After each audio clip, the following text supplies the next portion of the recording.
Today you'll be doing an activity called Dunkin for density. Ms. Cole's already given you this page. I'm just going to go through what you're going to do during the lab. You will need a big beaker that's half full of water, a graduated cylinder that is empty, a triple beam balance, and I used this little beaker just that already had water in it to pour it in here and to help get my stuff out. So a little beaker, and then you will only need one empty film canister and a baggie, random baggies. I have 3 because I already set mine up, but you really only need one. The first row on your chart says an empty container. You're going to find the mass. So the first thing you do is you get your empty container.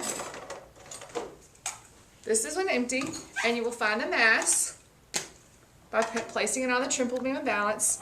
You should know how to do that. The second thing with the empty container is to find the volume. To find the volume of the empty container, you're going to put as much water as you can in the canister. You're going to pour it into the graduated cylinder and plus the lid, because in reality the lid could hold more water too. So to get the most accurate measurement, and you're going to read how much water. It's better if you leave it flat to get a good accurate reading. So you read your graduated cylinder and you record it in the volume box.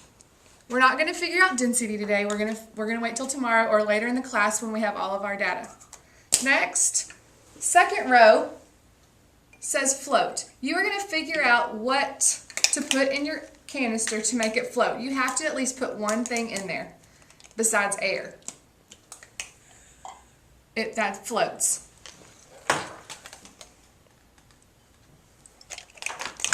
Make sure it floats.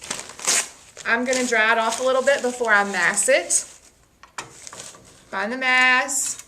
You know how to do that. Then for volume. This time volume is a little bit different. This is empty. Empty. I'm going to pour a little bit of water in it. It doesn't have to be exact. You just have to know where you start. Mine's at 31. So I'm just going to write down, if I don't think I can remember, 31, because that's where I started. I'm going to take what was in my canister that made it float, tilt my graduated cylinder so that my marble, which was what I had in there to make it float, goes in there slowly so water doesn't come out.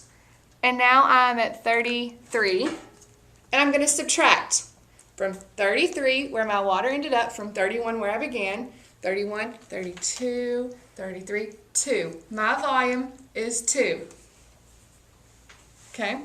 Suspend. This is kind of the most important one because a lot of people don't know what it looks like. So when your canister is suspending, the top of the canister should be level with the top of the water. Okay? So then you're going to find the mass of your canister with all of the stuff in it. Volume. I'm going to take my marble out.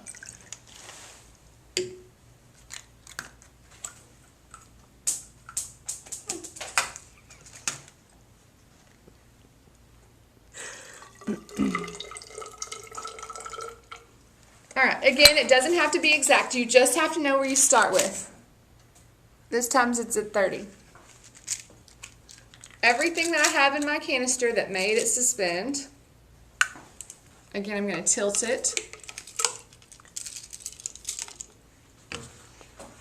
And it stopped at 34. So 30, 31, 32, 33, 34. So my volume's 4.